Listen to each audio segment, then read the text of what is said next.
Hi friends, welcome to STM lakhs. இன்றைக்கி நம்ம சேனலில் என்ன பார்க்க போகிறோன்னா, ரேஷன் அரிசியில் நல்லா மொறுன்னு சூப்பரான சுவையான தோசை தாங்க பார்க்க போகிறோம்.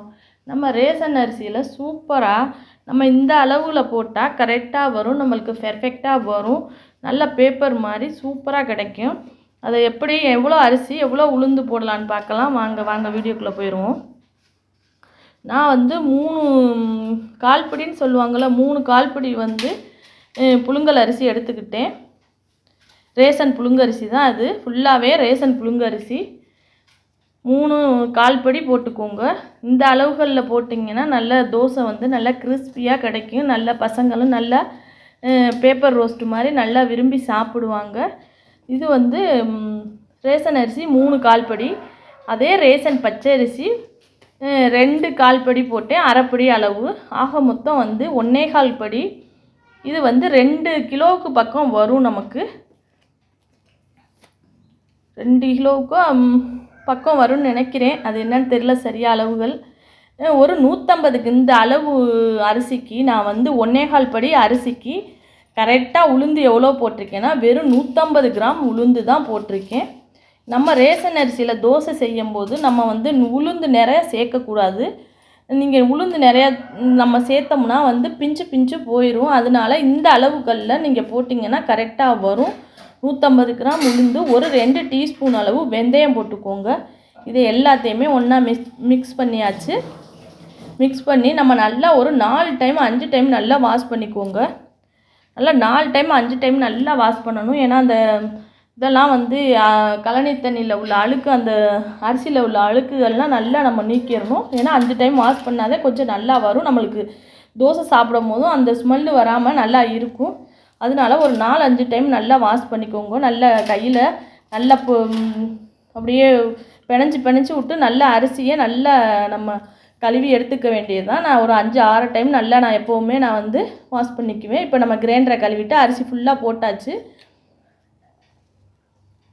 ஆக மொத்தம் 1.25 படி அரிசிக்கு 150 கிராம் உளுந்து தான் போட்டிருக்கேன். இந்த அளவுகளில் நீங்கள் செஞ்சீங்கன்னா தோசை நல்லா மொறுனே கிடைக்கும். இப்போ நம்ம கிரைண்டரில் போட்டு நம்ம ஆட்ட வேண்டியதுதான் மாவை. நம்ம தேவைக்கேற்ப தண்ணி ஊற்றி நான் அப்படியே எங்கள் கிரைண்டர் 2 கிலோ கிரைண்டருங்கிறனால நான் வந்து அப்படியே போட்டுருவேன். ஒரே கிரைண்டரில் எனக்கு ஆட்டிடும். இதை வந்து நம்ம கிரைண்டரில் போட்டு நம்ம மாவை தள்ளி விட்டு தண்ணி தேவைக்கேற்ப ஊற்றினோம்னா அது பாட்டுக்கு ஓடிட்டே இருக்கும். நம்மளுக்கு பாருங்கள், அது அதே மாதிரி மாவு வந்து எனக்கு அரைப்பை தான் வந்துருச்சு. இப்போ நம்ம வந்து கையை வச்சு நம்ம தள்ளி விடணும். இல்லைன்னா போய் ஒரு சைடு நம்ம நின்றுக்குறோம், அரிசியும் குருணையுமாக இருக்கும். அதனால நல்லாவே நீங்கள் இது மாதிரி தள்ளி விட்டுக்கோங்க. நல்லா வந்து தள்ளி விட்டாச்சு. பாருங்கள், இது மாதிரி நம்ம ஓடட்டும் கிரைண்டரில் மாவு. இந்த பாருங்கள், ஒவ்வொரு சைடு நம்மளுக்கு வந்து இந்த குருணையெல்லாம் நிற்கிது பார்த்திங்களா. அதனால் கொஞ்சம் நம்ம தள்ளி தான் விடணும்.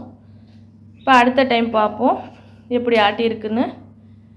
அடுத்த டைம் நல்லா பார்த்தாச்சு. பாருங்கள், மாவு நல்லா நெய்ஸாகவே ஆட்டிருச்சு. இப்போ நம்ம வந்து மாவு அள்ளிட வேண்டியது தான். நல்லா நெய்ஸாக ஆட்டிக்கோங்க. இந்த மாவு வந்து நல்லா நெய்ஸாக இருக்கணும். தோசை மாவுக்கு ரவை பதத்துக்கெல்லாம் எடுக்காமல் நல்லா நெய்ஸாக ஆட்டிக்கோங்க. பாருங்கள், நான் கிட்டத்தட்ட இது ஒரு 1.25 மணி நேரம் ஓடுனது. அந்த கிரைண்டரில் நெய்ஸாக நம்ம ஆட்டி எடுத்துக்க வேண்டியது தான்.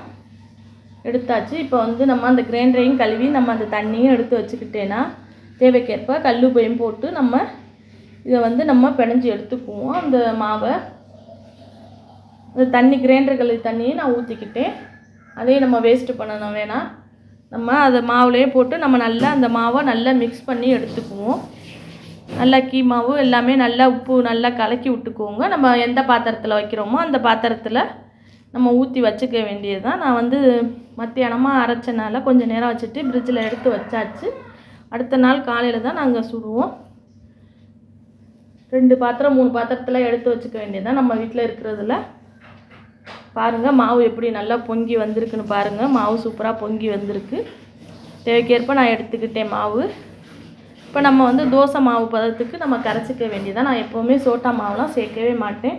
சின்ன பசங்கள்லாம் இருக்காங்கங்கிறனால நான் வந்து சோட்டா மாவு எப்போவுமே நாங்கள் இட்லி தோசைக்கு சேர்க்கவே மாட்டேன். இப்போ நம்ம வந்து நம்ம தோசை மாவு தண்ணி ஊற்றி நம்ம கரைச்சி எடுத்துக்குவோம். பாருங்கள், இந்த பதத்துக்கு கரைச்சிக்கோங்க. இப்போ நம்ம தோசை வந்து ஊற்றிட வேண்டியது தான். எப்படி வருதுன்னு பாருங்கள். நல்லா பேப்பர் ரோஸ்ட்டு மாதிரி நல்லா சூப்பராக சுவையாக நம்மளுக்கு வந்து தோசை மாவு கிடச்சிருக்கு. நல்லா சூப்பராகவும் வரும். நல்லா நம்மளுக்கு பிய்யாமல் ஒட்டாமல் இந்த மெத்தடில் நீங்கள் மாவு ஆட்டி செஞ்சிங்கன்னா நல்லாவே வரும். 1/4 படி அரிசிக்கு 150 கிராம் தான் நான் உளுந்து போட்டேன். அப்போனா எவ்வளோன்னு பார்த்துக்கோங்க.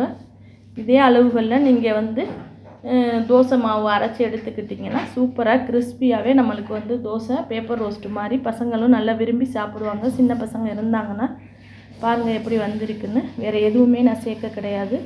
சூப்பரான சுவையான தோசை ரெடி ஆயிடுச்சு. இதே மாதிரி நீங்களும் செஞ்சு பார்த்துட்டு மறக்காமல் எனக்கு கமெண்டில் தெரிவிங்க. இந்த வீடியோ பிடிச்சிருந்தா STM Vlog சேனலை சப்ஸ்கிரைப் பண்ணி வச்சுட்டு, இந்த வீடியோ ரொம்ப உங்களுக்கு பிடிச்சிருந்தா உங்கள் ஃபேமிலி அண்ட் ஃப்ரெண்ட்ஸுக்கும் ஷேர் பண்ணுங்கள். அவங்களுக்கும் யூஸ்ஃபுல்லாக இருக்கும். பாருங்கள் எப்படி வந்திருக்குன்னு. நான் சட்னி அரைக்காதனால தூளே வச்சு சாப்பிட்டுட்டாங்க பசங்க. சூப்பராக இருக்கும். இந்த தூள் வீடியோ ஏற்கனவே இருக்குது. வேணுண்டாலும் நான் கமெண்டில் தெரிவிங்க போகிறேன். தேங்க்ஸ் ஃபார் வாட்சிங். Bye bye friends.